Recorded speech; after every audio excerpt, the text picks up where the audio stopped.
Hey, Tim Frisch with a Frisch Perspective here. I want to do a follow-up on a video that I did recently on the New American Standard Bible, and I mentioned that there were too many updates. And one of the problems of YouTube is that when you do a thumbnail on YouTube to get people to see your video and to know what it's about and to click on it, a lot of times you have to put something that just grabs people's attention.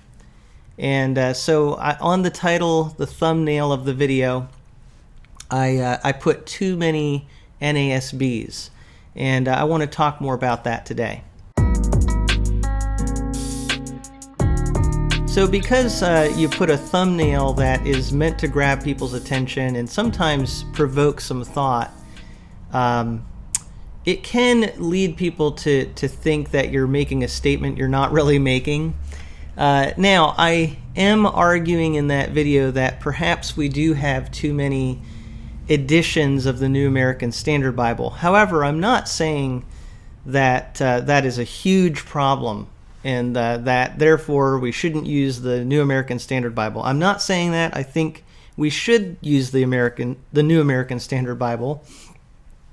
What I think is an issue, though, is that if you want people to use a translation and you have various editions out there that are all saying they're the NASB or a refining of the NASB, which is what MacArthur said the LSB is going to be, then I think that the problem is people don't know which NASB to use. And there's a clarification I want to make here, because some people pointed out that, well, the ESV has had updates, and even the King James Version over the years has had updates. The 1611 King James Version isn't really what we use. I mean, you can get a facsimile copy of it. You can get a 1611 edition, but you can tell the typeset is very different, so the words don't look like they're spelled the way that we spell them now. So there have been updates done on the King James Version, and yes, the ESV has come up with various updates over the years since 2001. I think there was one in 2007, 2011, 2016. Those are just at least some of the updates of the ESV. So why am I picking on the New American Standard? Well, it does become a question of how different a translation is when it's updated before it could be considered a distinct version of a translation. That's a very important point that I want to clarify here. So what I'm saying is, yes, the ESV has been updated, the KJV has been updated, but not to the significant extent of the New American Standard Bible. So I think there's a difference there. And a really good example of what I'm talking about here is if you think about the Holman Christian Standard Bible translation. And, they did some updates with the Holman Christian Standard, but it was still the Holman Christian Standard. Then when they did a major update, they actually remarketed it as the Christian Standard Bible in 2017. So there was a difference between those minor updates and a major revision of the Holman Christian Standard Bible. And so once it became the CSB in 2017, this was considered, a completely new edition of what was the Holman Christian Standard Bible. Now there is, interestingly, an update to the CSB coming this year, but it's a minor update. It's not going to in any way, be marketed as this separate thing. So it might be helpful when we're talking about updates to call some updates a revision and others minor updates, because I think that's a confusing point here. When people hear me use the word update and I say there's too many NASBs, they think that I'm just saying because that they've tweaked some things that's a problem. That's not what I'm really talking about. Making some minor updates, yes, that's a historic thing. Translations have done that. But I'm talking about when you really have what you could call a revision of a translation. And I do consider the New American Standard Bibles, that the updates that I'm talking about, not the minor updates, the big ones, these are revisions. And by the way, I do consider the Legacy Standard Bible to be part of that. And I know some would take issue with that because, well, that's not an NASB, that's a different translation. Well, yes and no, because MacArthur is closely tied to the New American Standard Bible and what it represents. So when he puts out an LSB, you can be sure that people that like the NASB and associate in their minds MacArthur with the NASB, when they see the Legacy Standard Bible, to them it's an NASB that's been tweaked or modified to MacArthur Master's Seminary specifications. So I do consider it to be another NASB, although I know not everybody would agree with that, but I think it's another edition of the NASB. So probably the best way for me to explain what I'm talking about here is if an update is marketed separately as another available edition, then I would consider that a revision.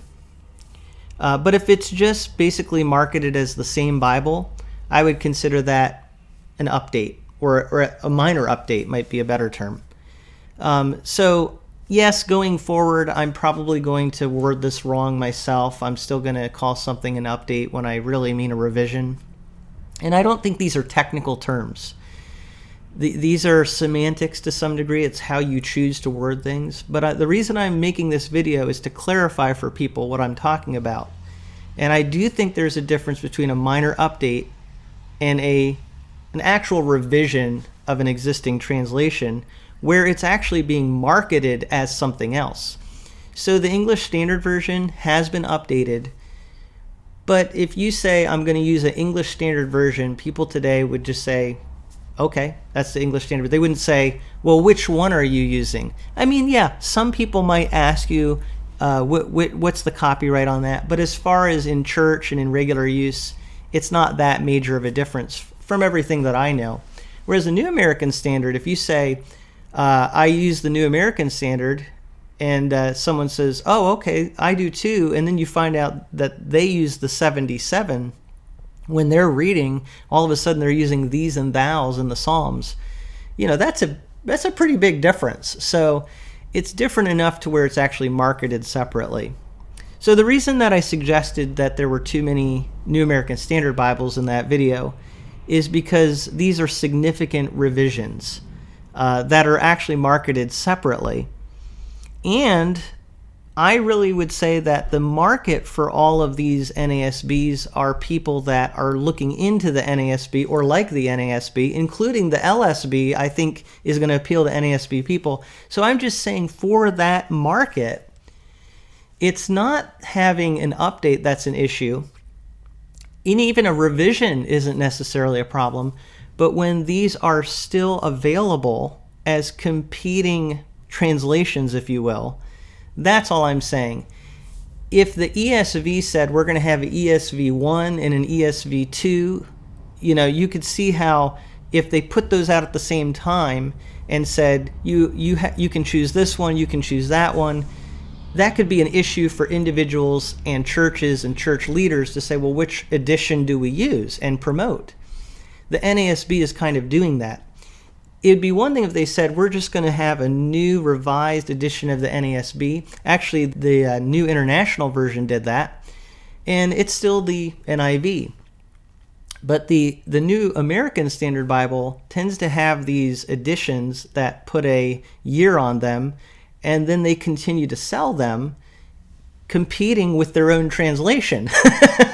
And I think that's the sticking point for me. It's like, you're gonna really have this competition within the same translation, and so now you have the same translation, but some people saying, well, I like the NASB 95, I like the NASB 2020, I like the Legacy Standard Bible, and these are all NASB people. So that's all I'm saying. Now I know you listening to all this may totally disagree with what I'm saying, and that's okay. I love hearing the comments.